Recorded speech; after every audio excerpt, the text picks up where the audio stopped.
Welcome everybody, it's Taormino here, and today's a great day because I've got another Memory Monday for you. And today, I'm talking about a game that was weird, and I don't know how it came across in my hands. I don't know if it was a gift from my parents, or I bought it because I don't know why I would have bought it. It's really weird. It's Tomba 2 for the PlayStation 1. Now, Tomba 2 was released back on December 31st of 1999 in at least North America. And it was for the PlayStation. The developer of the game was Whoopee Camp, and it's called Tomba 2, The Evil Swine Return, because it's the sequel to Tomba 1. I've never played Tomba 1. But Tomba 2, I really loved it. And I don't care who knows it. I love Tomba 2. I loved it. It was so much fun. Like, yeah, I mean, it was like a 3D platformer, and it was a little slidey and a little difficult to handle at times. But I really had a good time doing it, and I don't remember the plot very much, other than like the typical Tomba's girlfriend. I think her name was like Tabby or something like that. She went missing or got captured by these evil pigs. So basically, you're Tomba, this pink-haired animal beast guy, and you're searching to find her. And as you're on your way searching to find her, you run into people who have quests for you that you can help out. And one thing that I thought was really cool was they had voice acting in the game for the people that you would run across, and they had quests. You would be running around, jumping, throwing pigs. Then you'd run and you'd start a dialogue sequence with somebody, and they would start talking, but the music would change. And then when you would stop talking to them, then it would go back to the normal music, like you're running around. And then you talk to someone, and then the music would change. And then you stop, and then the music would go back. I thought that was funny. I remember that much. That like the music kept like flipping back and forth when you were playing. One cool thing I just found out, because I want to stream this game. So what I'm starting to do, a lot of the games that I have access to, that is,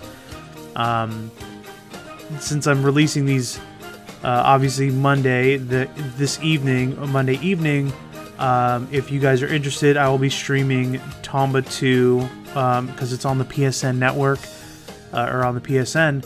I'll be streaming it on Twitch at Kanoke Gamers, and we'll play some Tomba 2 this evening. But back to what I can recall of the game. I just remember being able playing this game, and it was one of those addiction games.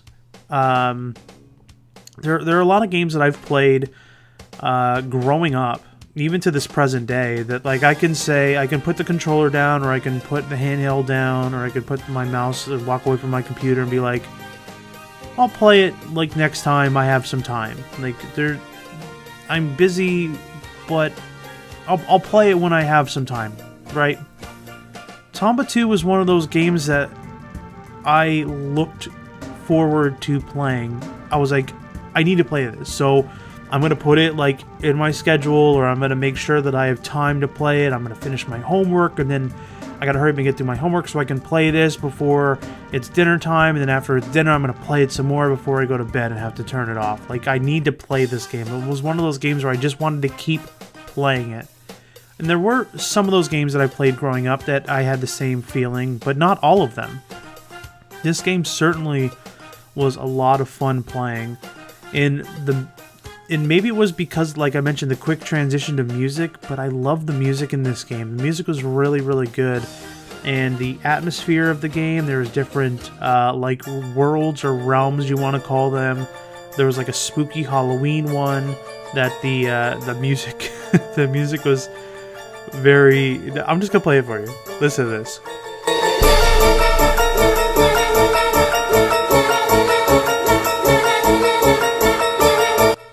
So, I mean, and then there was like an ice area, and then there was like this cave with like lava and coal, and it was really, really cool. Like, I don't know, I like doing a lot of questy type kind of things because I grew up playing Final Fantasy games and doing a lot of quest type games, or games that have a lot of quest type things in there where you can grow as a character are really, really fun for me. So that's something that I really, really loved about Tomba 2 was taking care of all these quests, and then as you were doing these quests, you eventually start upgrading your weapons.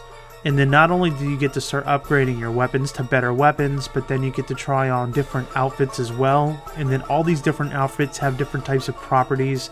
Like, for example, there was a squirrel suit that was very, very good that like allow you to glide. So in regards to the platforming part of the game, you can like swing on things like a crank, and then you can jump in the air because the game is kind of floaty, right? So you kind of like float in the air a little bit, and then you go down, because Tomba's always like diving in the air like an animal. And then what you would try to do, because there's gems all over the place where you're trying to get scores, and then there are treasure chests. Once you have the key, you just basically jump on top of it, pounce on it like an animal, and then you can open it up if you have the key. Or like if it's an enemy, you jump on them, and then you would spin them around and you throw them. Or if it was like an item that you needed to like collect, you would jump on the item, and then you would just jump up again and you would take the item in.